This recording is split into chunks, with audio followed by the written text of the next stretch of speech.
iradatuka tajrid, keinginanmu untuk tajrid, ma'iqamatillah iyyaka, sementara Allah masih menegakkan engkau fil asbabi, di dalam asbab, minasyahwatil khafiyati,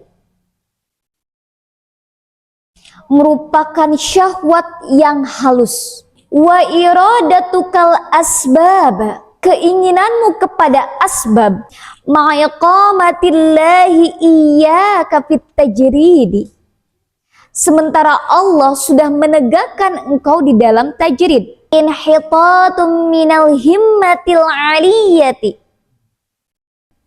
merupakan suatu kejatuhan dari himmah yang tinggi.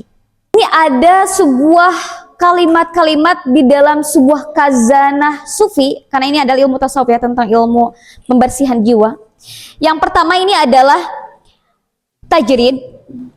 Ada bahasa-bahasanya atau istilah-istilah dalam ilmu tasawuf. Tajrid, kasab atau sebab, lalu yang ketiganya adalah syahwat, dan yang keempatnya adalah himmah. Nah, apa ini tajrid? Tajrid adalah merupakan sebuah pelepasan atau pemurnian dan meninggalkan segala yang bersifat duniawi. Dia nggak punya tanggung jawab.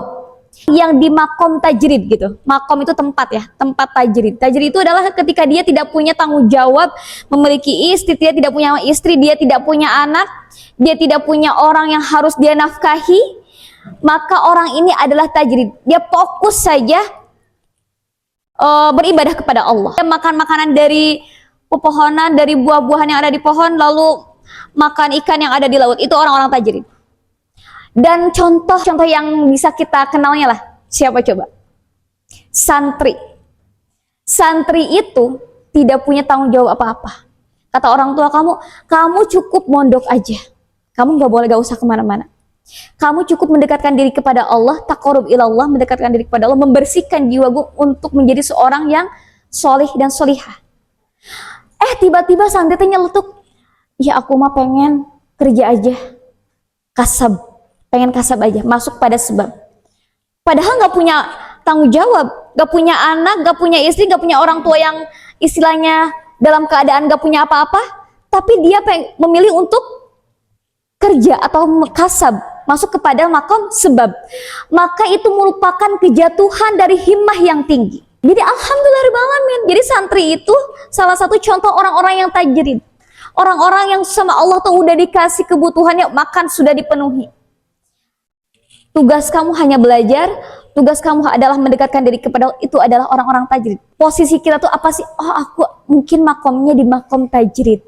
Berarti aku harus fokus di makom tajrid ini, yaitu mendekatkan diri kepada Allah dan belajar dengan sungguh-sungguh. Itu makom tajrid. Lalu yang keduanya adalah sebab, makom kasab. Nah, makom kasab ini adalah contohnya apa ya? Orang-orang yang dia memiliki sebuah, Allah tuh tempatkan dia di dalam ruang lingkup yang berhubungannya dengan sesama manusia. Misalkan contoh yang bisa kita temuinya adalah ayah kita. Ayah kita itu tugasnya adalah mencari nafkah. Mencari nafkah untuk kita. Untuk memenuhi kebutuhan istri dan anak-anaknya, itu contohnya.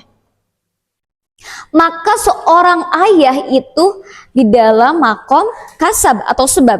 Nah, santri dan santriwati, lalu apa sih yang paling bagus, tajrid atau kasab? Dua-duanya adalah merupakan jalan menuju Allah. Mau tajrid ataupun kasab, dua-duanya merupakan jalan menuju Allah. Kalau kasabnya benar, dalam mencari nafkahnya benar, tidak melakukan hal yang haram, melakukan dengan cara yang halal, itu kasabnya yang benar. Maka seorang yang di makom tajrid dan makom kasab itu pun sama-sama hal yang paling utama untuk menuju siapa? Menuju Allah. Tujuannya tetap kepada Allah. Tadi apa? Syahwat. Nah, syahwat ini merupakan suatu keinginan yang akan menjatuhkan kita kepada suatu kemaksiatan. Itu syahwat. Keinginan untuk melakukan hal yang tidak baik, itu syahwat. Sedangkan himmah adalah merupakan lawan kata dari syahwat, yang juga memiliki arti keinginan. Namun bila syahwat merupakan keinginan yang rendah, Tapi himmah merupakan keinginan yang tinggi, semangat dalam beribadah, semangat dalam belajar, itu adalah himmah. Jadi kita harus punya himmah, punya semangat atau keinginan yang tinggi untuk belajar, mendekatkan diri kepada Allah, itu adalah himmah. Orang tua kita itu punya kebutuhan untuk mencari rezeki, tapi sedangkan orang tua kita itu dalam keadaan lemah. Coba kamu sambil kerja aja ketika pondok pesantren. Jadi dua-duanya diambil, tajrid iya, kasab pun iya. Oh kasab, misalkan seorang suami ini tuh dia punya istri, dia punya tanggung jawab, dia punya anak, tetapi dia ingin tajrid. Aku ingin fokus untuk beribadah kepada Allah, meninggalkan anak dan istrinya, meninggalkan tanggung jawabnya. Kira-kira apakah betul perlakuan seperti itu? Tidak. Walaupun benar, dianya maksudnya pengen deketin sama Allah, pengen meninggalkan duniawi, sedangkan dia memiliki anak dan istri yang harus diberikan nafkah. Nah, ketika dia masuk kepada tajrid, sedangkan Allah telah menetapkan dia kepada kasab atau sebab, maka itu merupakan syahwat yang halus. Jadi itu tidak, itu maksiat. Ketika seorang suami, dia punya istri, dia punya anak yang harus dinafkahi, tapi dia tidak bekerja. Dia memilih untuk aku mau itikaf saja di masjid, mau mendekatkan diri kepada Allah, banyak berzikir, banyak berdoa, banyak bertilawah Al-Quran. Sedangkan anak istrinya tidak diberikan nafkah. Itu merupakan syahwat yang samar atau halus. Itu suatu kemaksiatan. Jadi hati-hati ketika kita bilang, aku pengen melakukan kebaikan tetapi ada tanggung jawab dengan sesama manusianya. Orang yang tajrid, dia yang fokus beribadah kepada Allah, dia terus belajar untuk mendekatkan diri kepada Allah, wajar dia menjadi seorang kekasih Allah. Betul gak? Betul. Tapi yang paling bagusnya ketika seorang yang nanti mungkin santri dan santriwati ditempatkan dalam posisi kasab atau sebab, tetapi mampu untuk melakukan tajrid juga, menyempatkan waktu untuk menuntut ilmu, menyempatkan waktu untuk mendekatkan diri kepada Allah di dalam dunia untuk mengurusi manusia, tetapi dia menjadi kekasih Allah. Itu luar biasa. Jadi orang yang dia memiliki makom keduanya, makom tajrid dan makom kasab, dia fokus di dua tempat tersebut. Jadi ketika dia di makom kasab, dia tetap mengurusi untuk mendekatkan diri kepada Allah di dalam tajridnya, tilawah Al-Qur'annya, tahajudnya. Jadi seorang yang bertakwa itu bukan hanya kita akan merasakan manisnya ibadah, bukan hanya kita akan merasakan betapa nikmatnya dekat sama Allah, tetapi bonusnya adalah Allah juga kasih dunianya. Wa may yattaqillaha yaj'al lahu makhraja wa yarzuqhu min haitsu la yahtasib.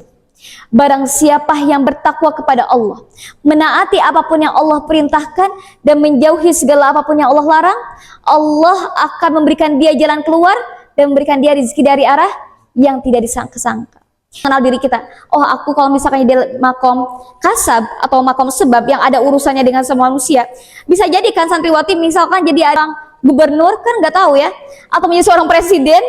Nah itu kan urusannya dengan sama manusia, hablum minannas. Nah ketika posisi kita di hablum minannas, kita juga harus menempatkan diri kita di makom tajridnya, dalam arti mendekatkan diri kepada Allah. Jadi dua-duanya adalah jalan menuju Allah, kasab dan tajrid ini. Seperti itu. Wallahu a'lam bishawab.